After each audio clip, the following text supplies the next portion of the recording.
mendekatkan pelayanan kesehatan ya di masyarakat itu. Jadi puskesmasnya juga supaya tidak ada kata terlambat ya tidak Pak ada. Untuk karena nyawa itu penting ya, penyelamatan pertama ya. Mekanismenya itu seperti apa Pak kalau mudah sekali, cukup prosesar itu punya KTP udah bisa dia. Langsung aja Pak, misalnya saya sakit terus dikasih KTP. Kalau sakit kan ngapain tanya lagi macam-macam, kan mati dulu dia. Nah selain program kesehatan, Bapak juga ada program unggulan lainnya yaitu One Village, One Product ya Pak? Ya, karena Sambas itu memang 70% tuh penduduk dari saya itu di Sambas itu bergerak sektor pertanian. Include di dalamnya hortikultura. Dilempar aja hidup, apa aja hidup. Lempar pisang, hidup pisang. Lempar singkong, hidup batang singkong. Lempar bibit nenas, hidup nenas. Lempar tahu buah naga? Tahu. Ya, hidup buah naga yang subur dan sebagainya. Lempar duren, tumbuh batang duren. Satu aja nggak bisa. Tahu nggak apa? Apa Pak? Mayat.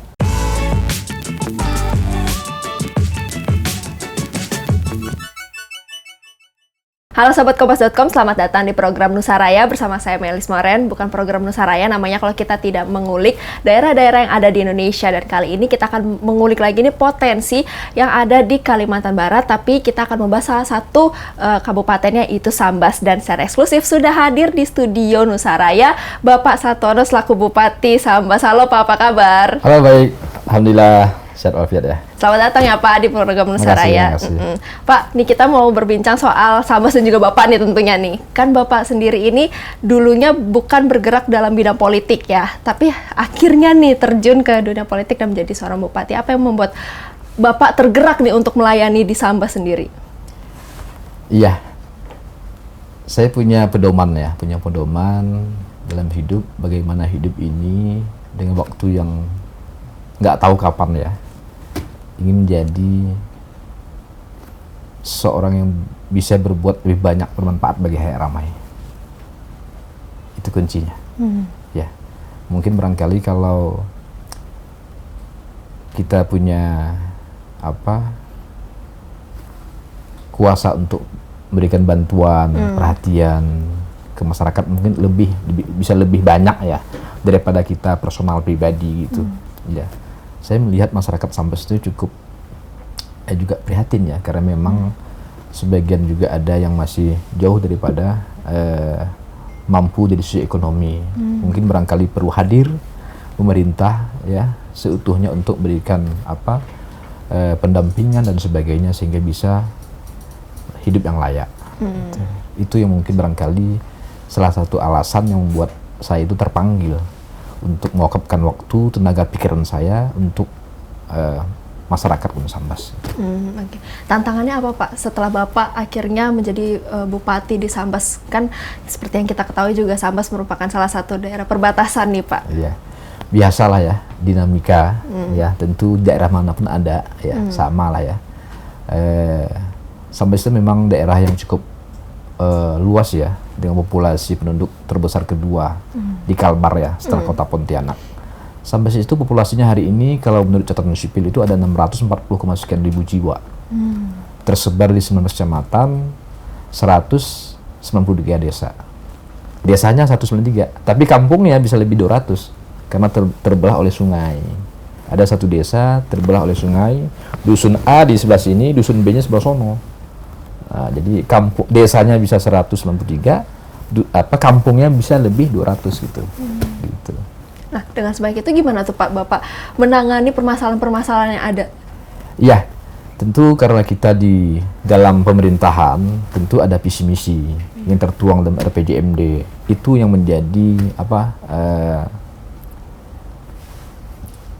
istilahnya barometer kita ya dalam melakukan pembangunan, ya kan? Artinya selama sesuai visi misi yang tertuang dalam RPJMD, insya Allah saya yakin mudah-mudahan didukung oleh berbagai komponen masyarakat ya, berkolaborasi, membangun sinergi. Saya rasa insya Allah lah sampai ke depan bisa lebih maju dan berkemajuan. Sejauh ini yang Bapak lihat tantangan atau permasalahan apa nih yang biasa ditemuin di Sambas sendiri? Saya termasuk salah satu kepala daerah lahir di zaman COVID. Ya.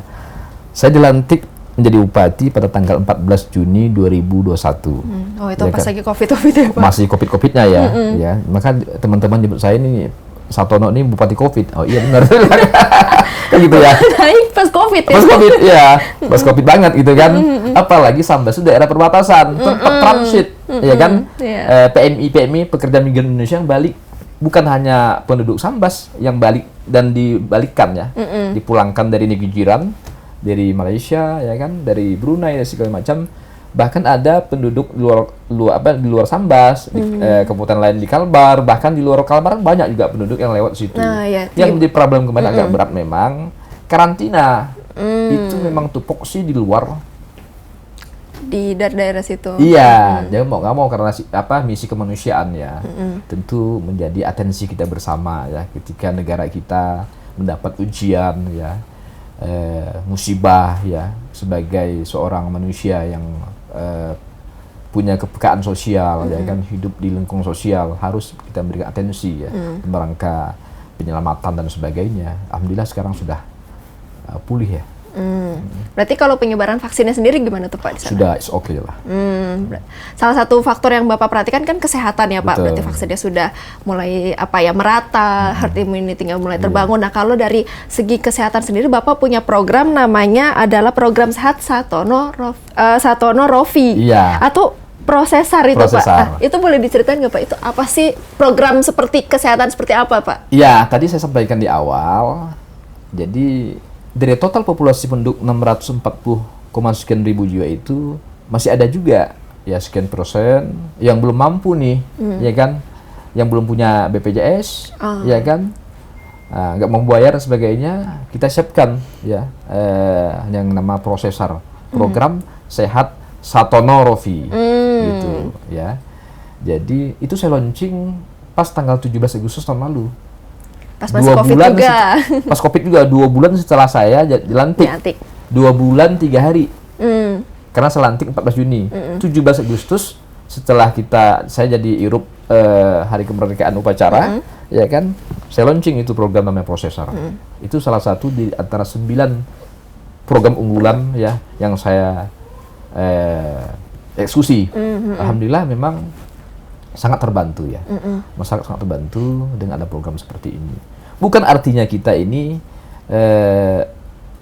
menepikan BPJS. Ini program Prosesar ini adalah pintu penyelamatan pertama bagi warga masyarakat saya yang belum mampu ya secara ekonomi, sakit ya kan, nggak mungkin dong kalau sakit saya biarkan dia parah dan bahkan meninggal misalkan.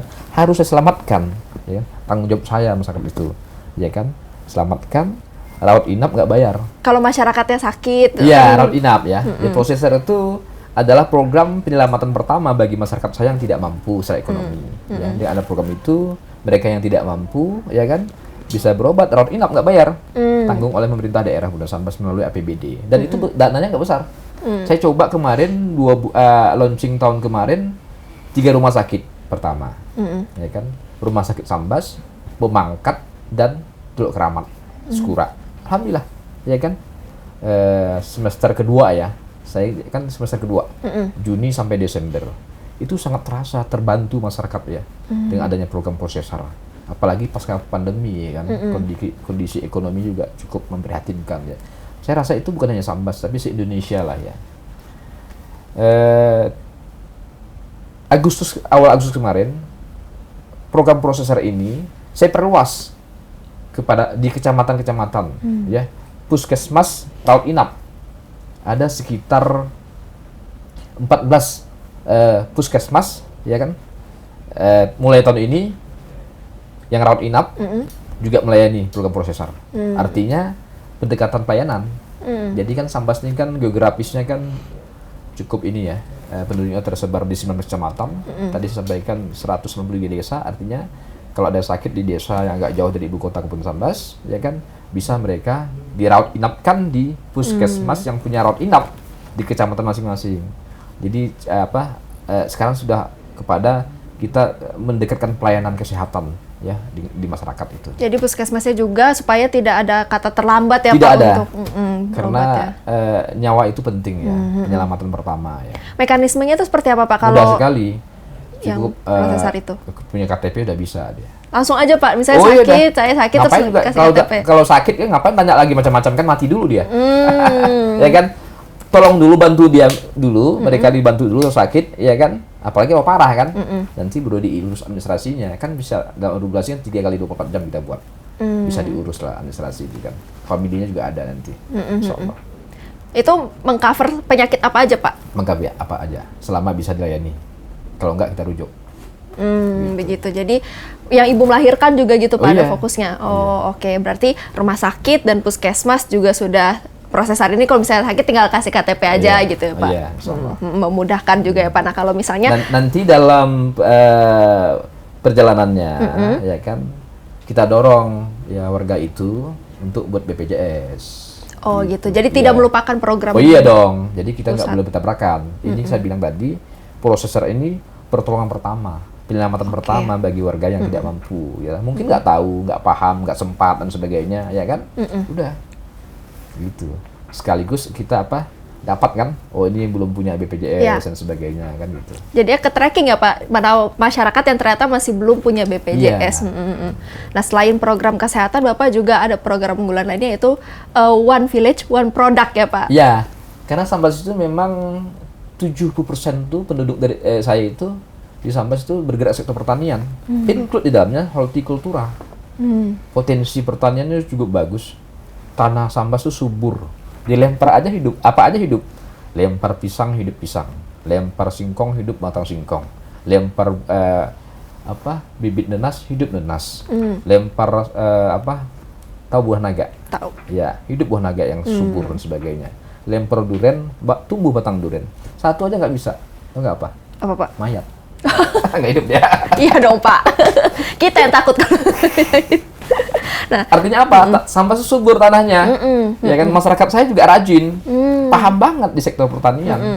70% ya kan bergerak sektor pertanian. Include dalamnya hortikultur tadi. Jadi jeruk ya, Sambas itu terkenal jeruk. Jeruk yang dimakan yang disebut jeruk Pontianak itu jeruk Sambas. Gitu. Ya.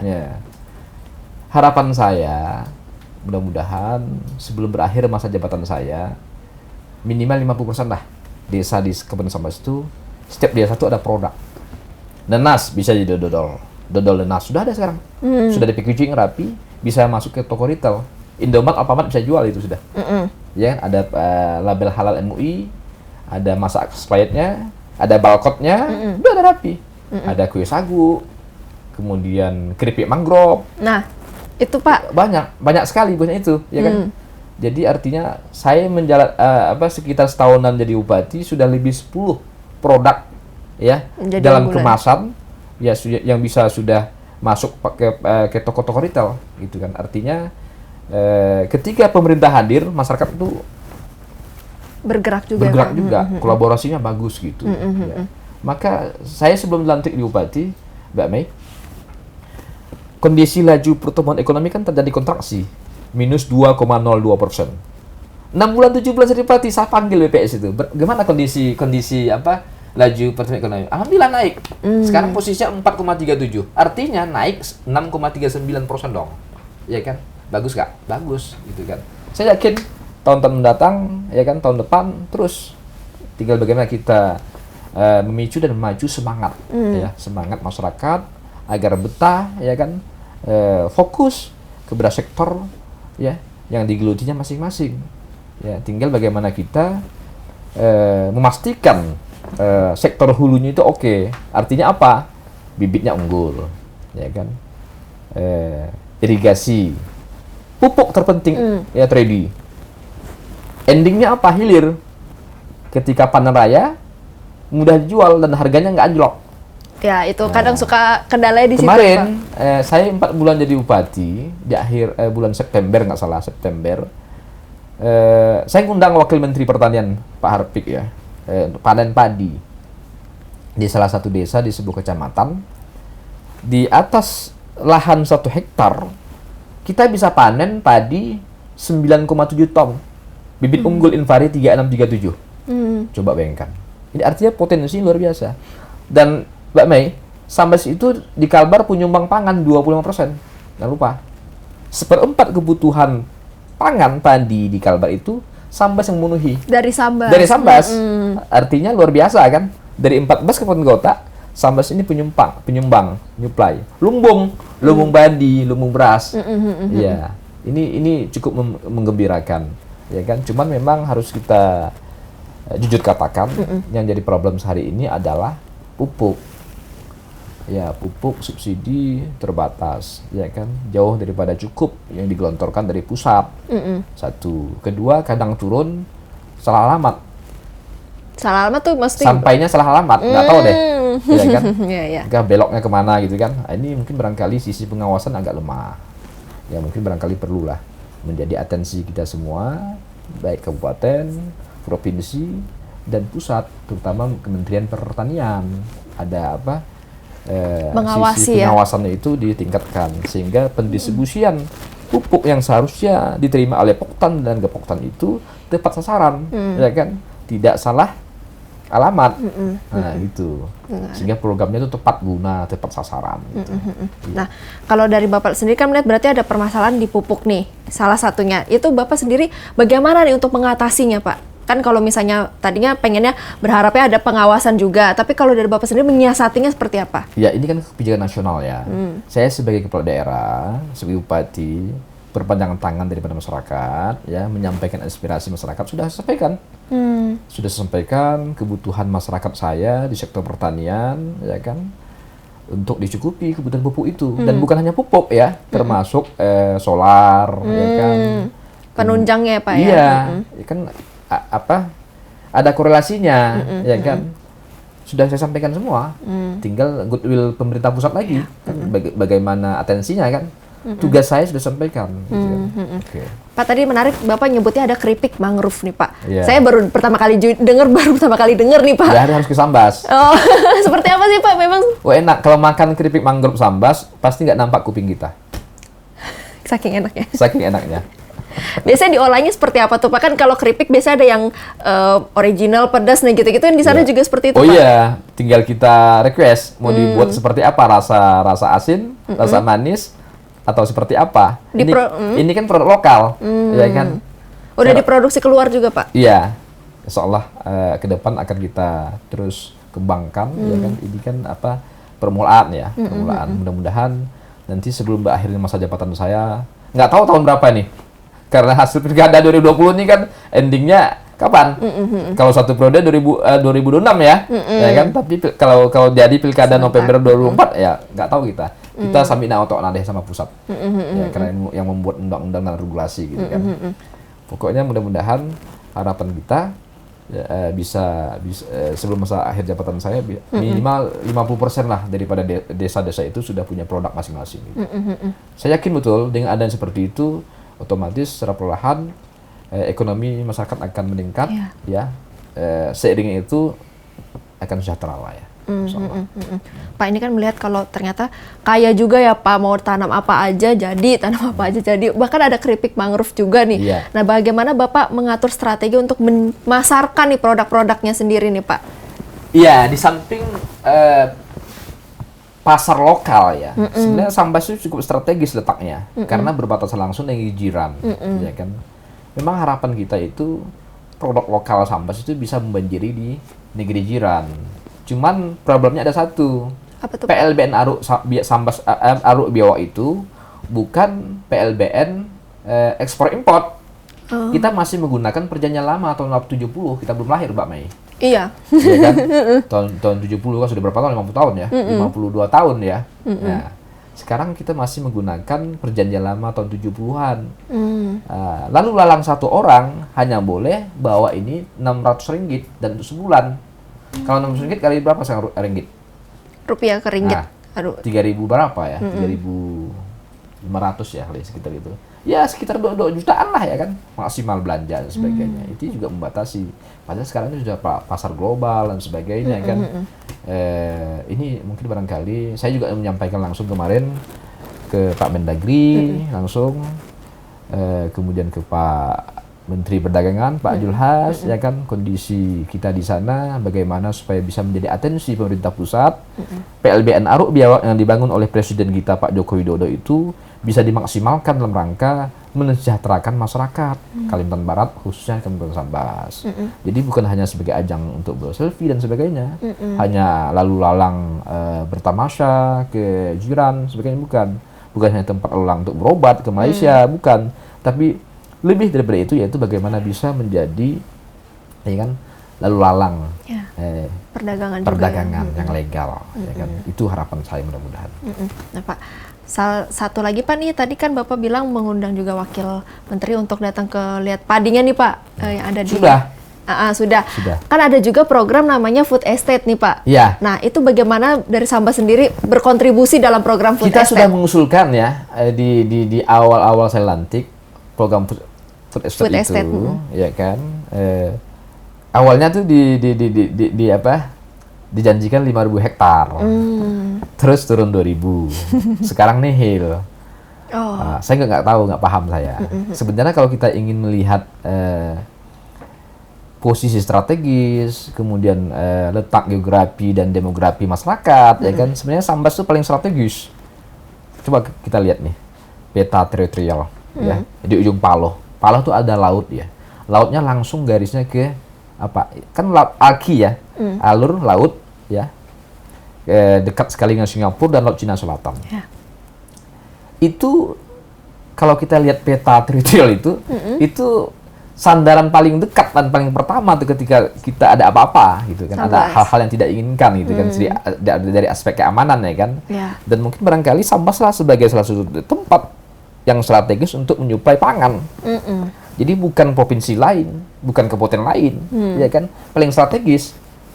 Tapi mungkin kajian pusat lain ya, ya kita sebagai orang daerah ya kita menunggulah. Yang jelas kita sudah siap banget, lahan juga sudah ada dan sebagainya, ya kan. Kondisinya hari ini seperti itu. Ya. Pertanian kaya, kalau pariwisatanya sendiri bagaimana Pak? Saya 6 bulan yang lalu pernah menulis sebuah media nasional juga ya.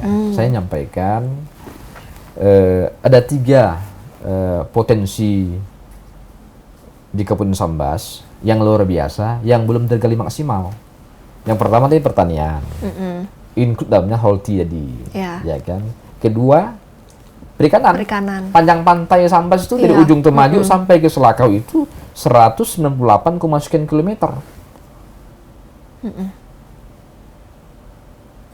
Lalu ada terakhir pariwisatanya belum, gitu, Pak? Saya belum cerita masalah isi laut. Iya, lobsternya luar biasa, ya kan?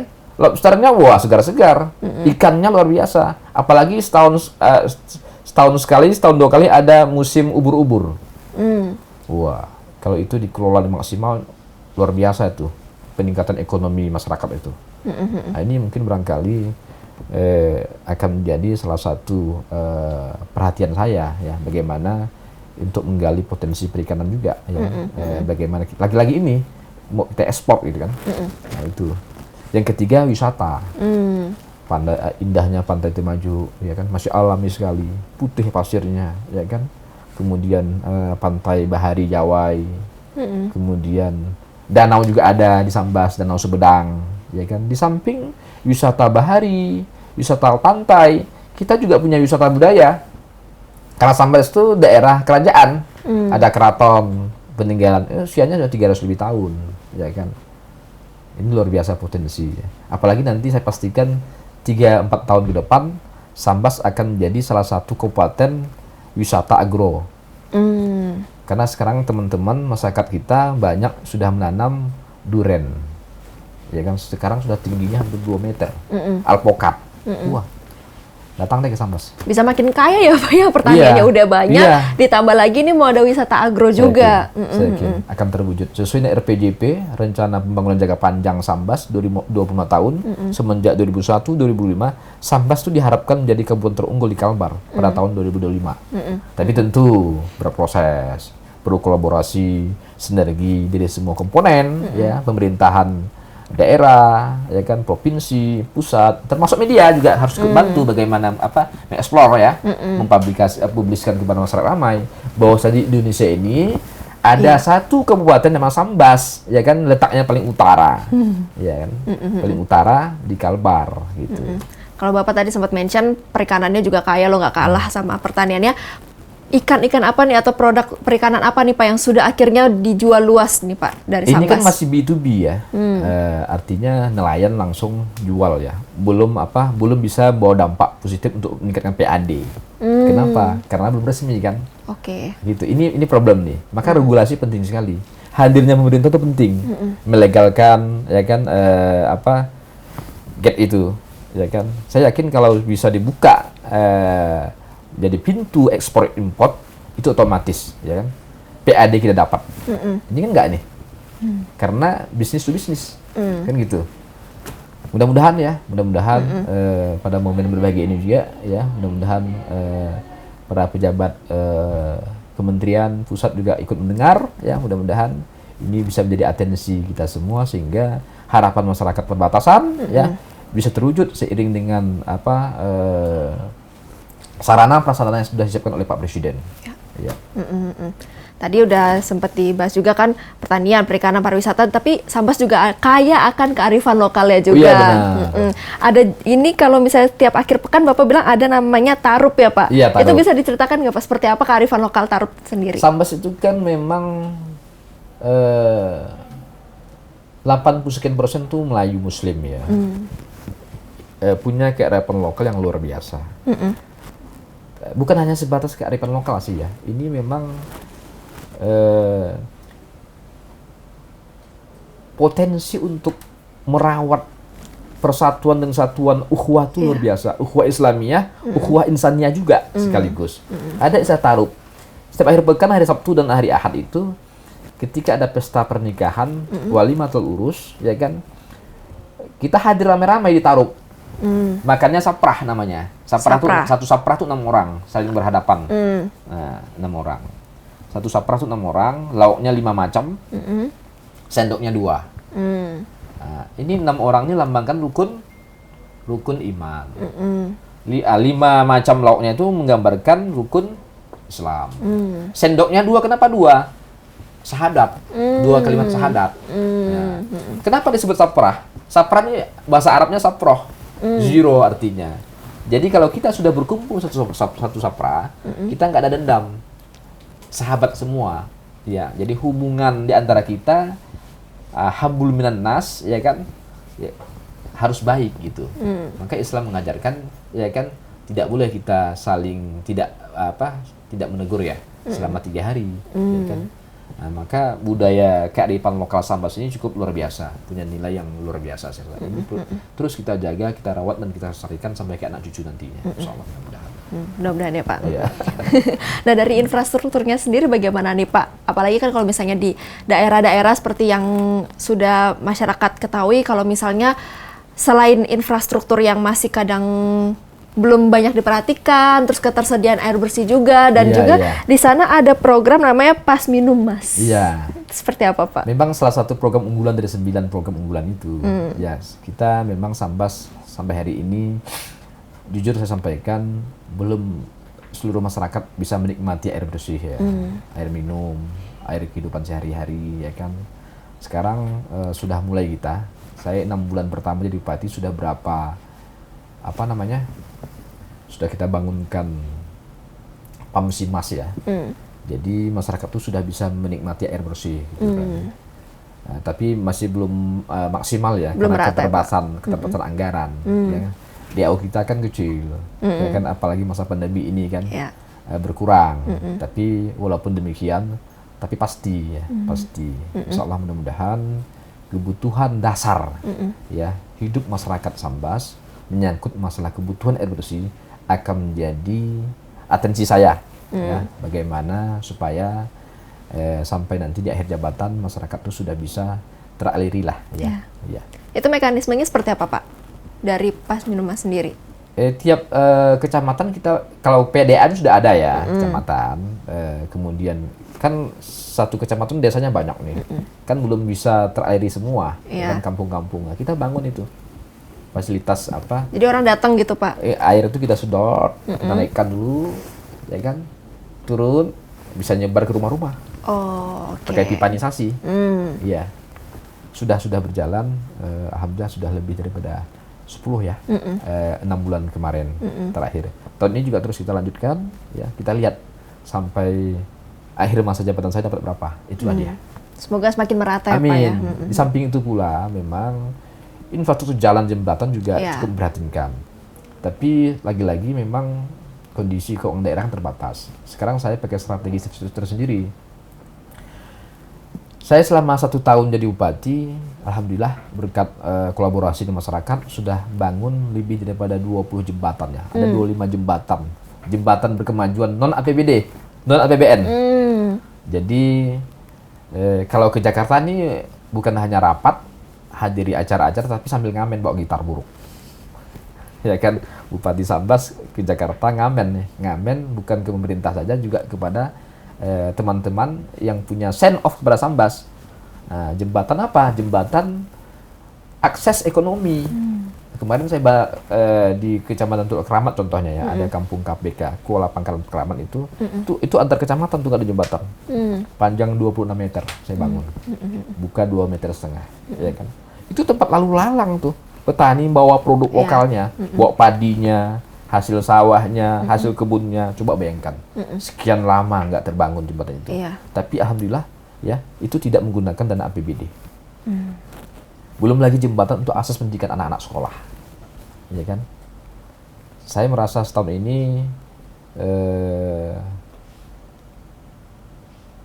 cukup bangga dan bahagia ya. Masyarakat bangga kenapa? Terima kasih kepada teman-teman yang mau berkontribusi, berkolaborasi dengan pemerintah daerah, ya kan. Tidak ada pamrih ya, tapi pamrih, tidak ada harapan apa-apa, ya kan. Kemudian bahagia saya apa? Karena masyarakat saya bisa lewat. Anak-anak masyarakat anak-anak sekolah bisa lewat. Ya, coba bayangkan harus pakai sampan sekolah, misalkan kasihan kalau hujan gimana kondisinya kan. Benar. Cukup prihatinkan, sedih kita, nangis sekarang kita melihat kondisi seperti itu. Tapi mudah-mudahan ini terus saya galakkan. Saya juga kepingin lihat sampai akhir masa jabatan saya, Bupati Satono, berapa tahun pun jabatannya, sampai berapa jembatan yang dapat non APBD. Ya.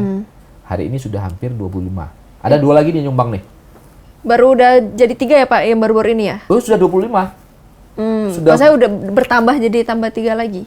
Iya, ini 2 lagi belum dibangun, sedang proses. Itu non proyek ya. Jadi ada yang nyumbang, ya kan. Yang dibayar hanya tukang yang ngerjakan, keringatnya. Selain itu nggak ada, nggak boleh ambil untung. Saya awasin, kalau sempat ada yang ambil untung itu batal. Ya, ini murni dari masyarakat ingin sama-sama berkolaborasi dengan pemerintah untuk bagaimana percepatan pembangunan infrastruktur jalan jembatan. Jalan juga banyak, jalan-jalan yang setapak sebenarnya dibangun oleh masyarakat juga. Soalnya mudah-mudahan nanti kita ingin melihat apakah 100 atau 200 jembatan semasa jabatan Bupati Satono gitu. Yang jelas saya mengucapkan ribuan terima kasih lah kepada teman-teman, para sahabat, para kolega yang ikut memberikan atensi ya, perhatian untuk memberikan bantuan. Ini mulia sekali ya, bisa ikut membantu masyarakat yang memang memerlukan bantuan. Harapannya nih Pak, terakhir harapan Bapak juga untuk Sambas seperti apa nih Pak? Saya berharap di hari-hari ke depan, tahun ke depan, Sambas bisa menjadi kabupaten kebanggaan Indonesia. Ya, IPM bisa naik, masyarakat sejahtera, ya, minimal berdaya saing dengan kabupaten kota yang ada di Indonesia gitu, insya Allah. Saya yakin betul itu. Selama kita bisa membangun kolaborasi, bangun sinergi, semua komponen, stakeholder, baik di daerah, provinsi, pusat, termasuk warga-warga Sambas yang di luar Kalbar, di luar Sambas, mungkin barangkali termasuk media juga, mungkin harapan saya bisa ikut bagaimana melihat langsung. Bisa melihat langsung di Sambas, ya kan, kemudian juga bisa ikut mempublish potensi-potensi yang ada, ya kan. Saya yakin, insya Allah Sambas akan menjadi kabupaten yang diperhitungkan di Indonesia ini, insya Allah, mudah-mudahan. Itu ya harapannya Pak ya. Semoga terwujud nih Pak ke depannya ya. Amin, amin. Terima kasih banyak Pak Satono sudah bergabung di Nusa Raya. Sehat dan sukses selalu ya Pak. Amin, terima kasih. Ya demikian bincang-bincang kami bersama Bapak Satono nih di program Nusaraya. Terus saksikan program Nusaraya di YouTube channel Kompas.com. Jangan lupa diklik subscribe, nyalakan lonceng notifikasinya, dan cari di playlist Nusaraya. Sampai bertemu di Nusaraya yang akan datang. Salam Nusaraya, semangat Bhinneka Indonesia Raya. Sampai jumpa.